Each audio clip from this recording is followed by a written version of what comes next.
This is going to be a movie review for Alpha Dog from 2006. So this is a great cast. Emile Hirsch, Anton Yelchin, even Justin Timberlake, I think is really good in the movie. Usually I'm not a big fan of his acting, but he's great.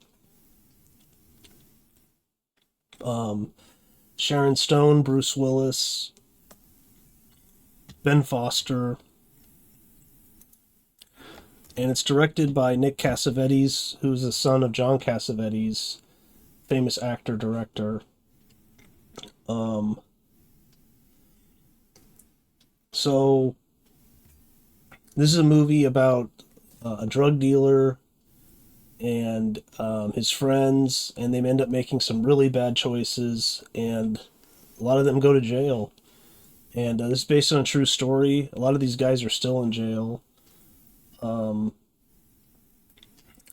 so definitely recommend the movie. There's a lot of different characters in it. It's pretty well directed, I'd say. Definitely keeps track of all the characters. There's a lot of them, and it's about Anton Yelchin who goes missing, and unfortunately, Anton Yelchin ended up being killed in a tragic accident in 2016, and so yeah, so that's sad. R.I.P. Good actor. Uh, say what you will about the Star Trek movies, but he like the cast is really good. The writing may not be, but the cast is good. So,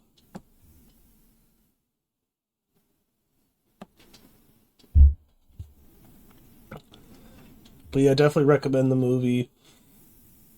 Um, there's a lot of different characters, a lot of stuff going on, and some bad choices being made, I'd say. So we'll get into spoilers. It's hard to talk about this movie without spoilers. So Emile Hirsch and Ben Foster basically have beef. Like Ben Foster owes him money for one reason or another. They end up fighting each other at Emile Hirsch's house. He beats him up, and then Justin Timberlake is probably like Emile Hirsch's like best friend, I'd probably say, and um, fighting each other. But then Justin Timberlake and his friends are there. They get him off of him. They kick Ben Foster out. Ben Foster's super angry. He then he has a job. He gets fired from his job because he's on probation and they suspect drug use. And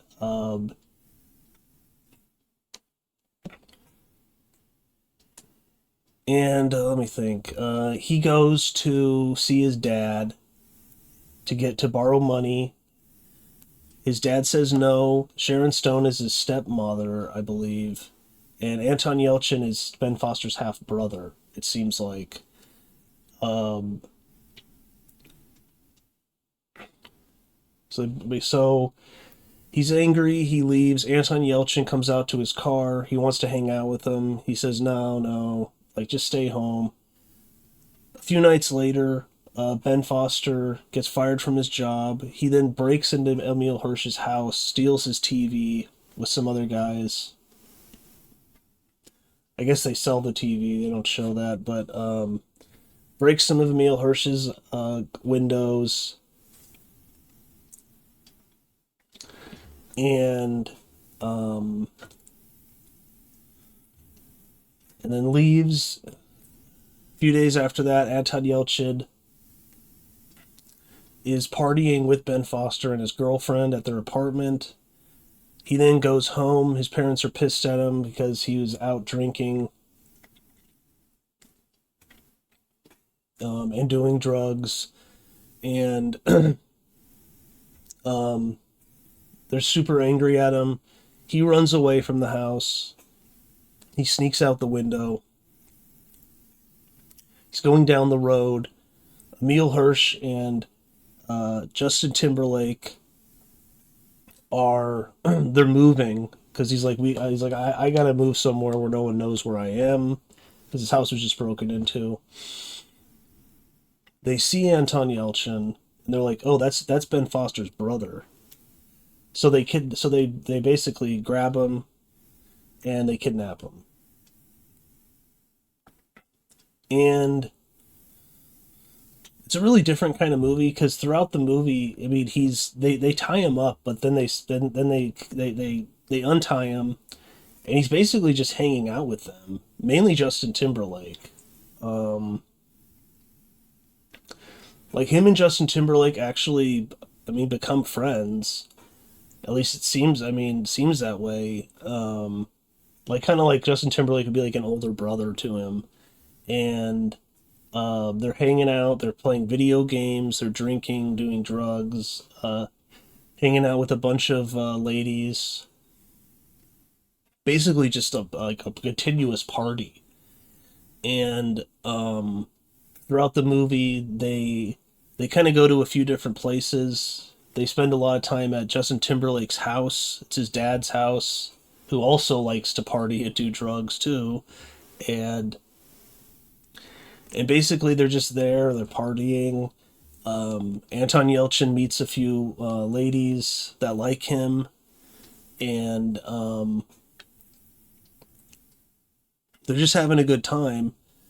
Um, but at the same time, Sharon Stone and her husband are super worried about Anton Yelchin. They his brother Ben Foster is trying to track him down, but he can't because they're like in Palm Springs or something, and they left.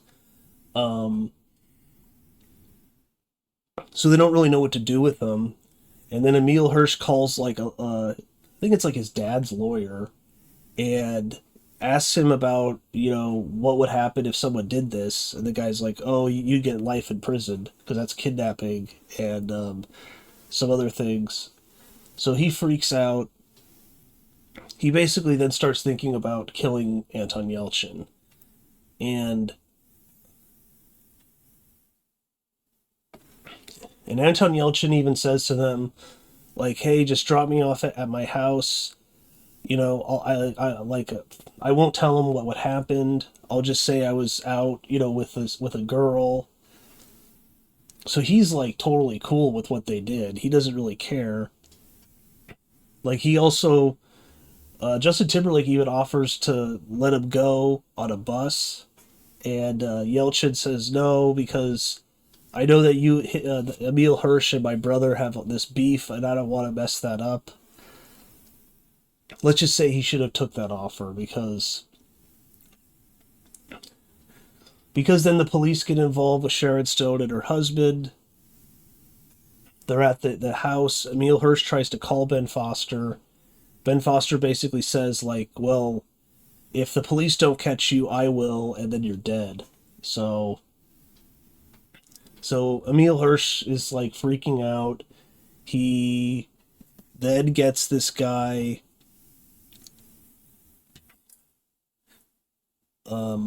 Elvis, who was in the movie before, and he owes Emile Hirsch money, so he does like jobs for him. Like he cleans his house, he does some other things, and he gets him to kill Anton Yelchin, and it's really tragic and sad. And he he meets up with them and Justin Timberlake. He tells Justin Timberlake what he's gonna do. He doesn't want him to do it, Timberlake. But then he's like, "Well, hey, if you're not part of this, then Emile Hirsch is gonna think you're a traitor, and he's gonna go after you then." So, um, so Timberlake basically goes along with this, even though he doesn't like it. But he should have just warned Anton Yelchin, and then he's like, just run away from here. But he doesn't do that. The Elvis guy, they he borrows some shovels and some other things from Timberlake. They go in the middle of the desert. They dig a hole, They didn't take Anton Yelchin and Justin Timberlake and this other guy that was just there partying. It's like, man, wrong place, wrong time, definitely. Um, out to the middle of the desert. Bruce Willis then kind of gets word of they kidnapped this kid. He he goes confronts Emile Hirsch, and he's like, just call this off. Emile Hirsch is like, he doesn't want to, but then I think he kind of agrees to, but it's too late. They're already out in the middle of the desert, and they kill him. Um, it's really sad. Good acting from Anton Yelchin. Again, R.I.P. Really good actor. Who knows what he would have done with his career. It's really too bad.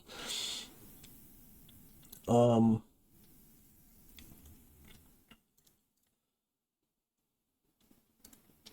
but yeah, this is probably the best acting I've seen from Timberlake.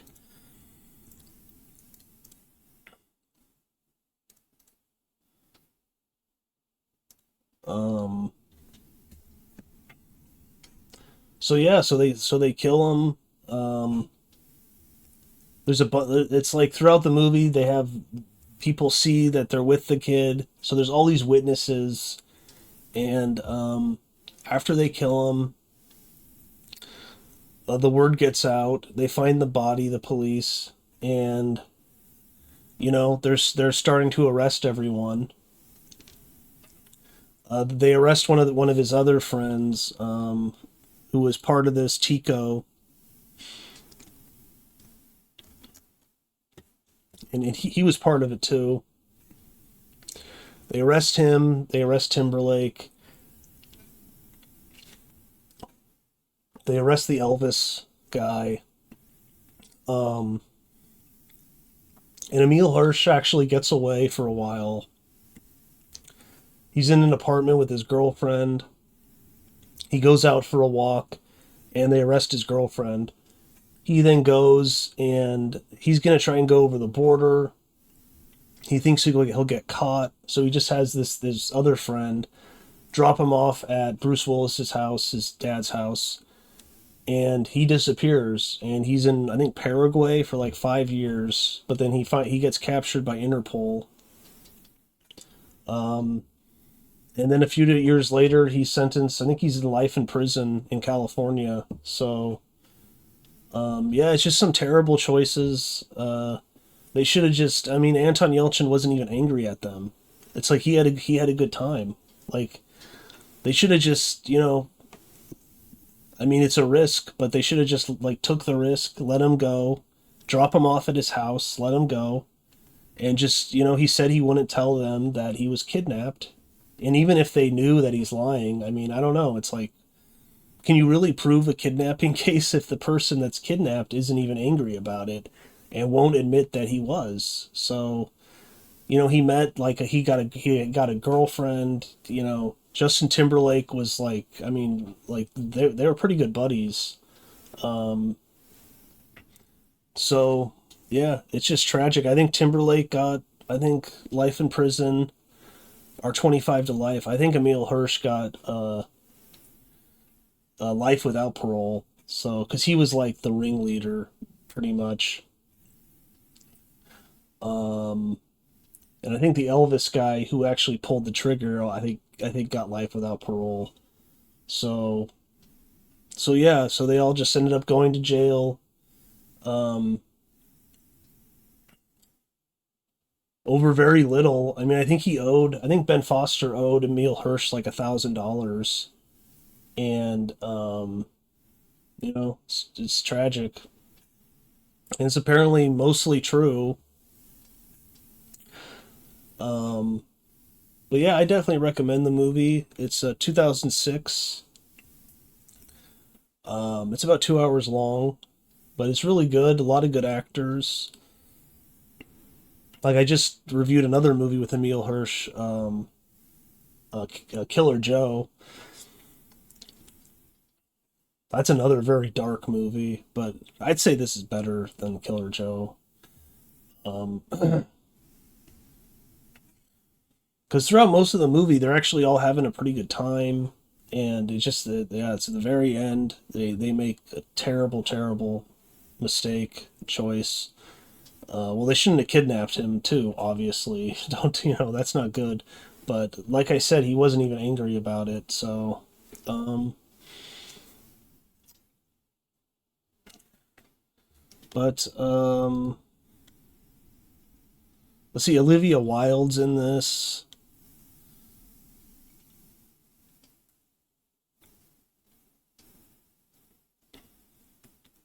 There's a lot of actors in this. There's a huge cast.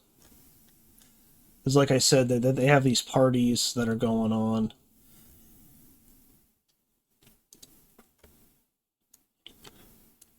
But yeah, I think Emile Hirsch's real character's real life name is Jesse James Hollywood. Is that a real name?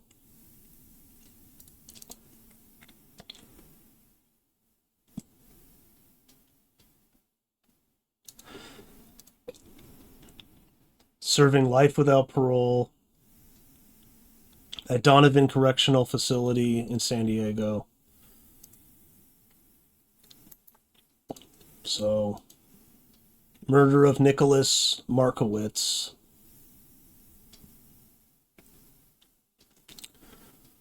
But yeah, and they killed him in Santa Ynez Mountains.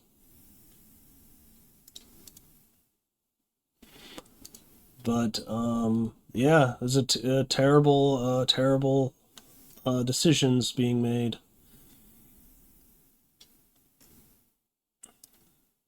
Um, and I guess his lawyer tried to get the movie not released, but then it got released. Tried to block the release of the film after the delay. Hollywood's trial started in 2009 with the defense's opening statement saying Hollywood was not involved. Yeah, but he gave the orders. He was their leader.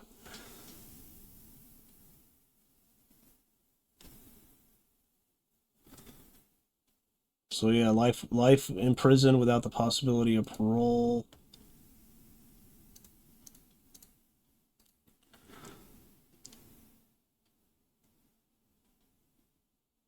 In the scene, they have a fight. Sharon Stone hit Ben Foster so hard his nose started bleeding. He told her to do so because he said the scene needed to be as realistic as possible. Yeah. Yeah, she's good too. She's not in it that much, but that scene, yeah, when she hit him, I was like, "Ooh, man, that looks like that hurt."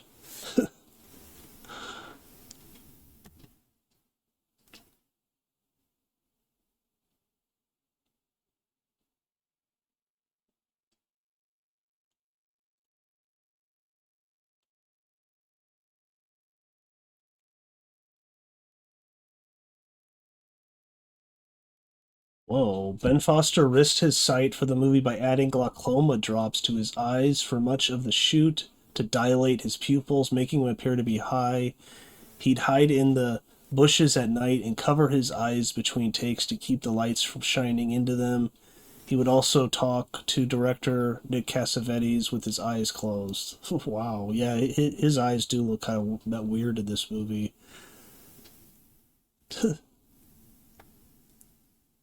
Leo DiCaprio was considered for the lead role. I guess as Emile Hirsch. I don't know. It's like because like I'm not sure who the lead role.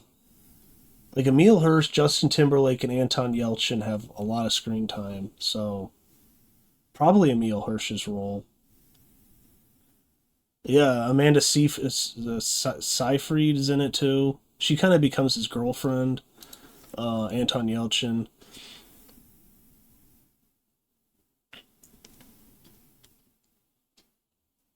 Well, the dog in the house was also in the movie Killer Joe. Well, that's weird. It's the same dog.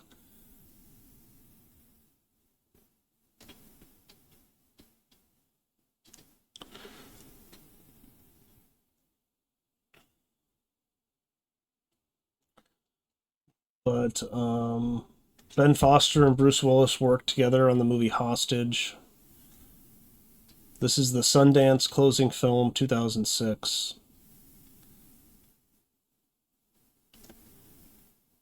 So, but yeah, I think that's about it. It's a really good movie. I definitely recommend it. Um, Great cast. But yeah, that's about it. Like, comment, subscribe, and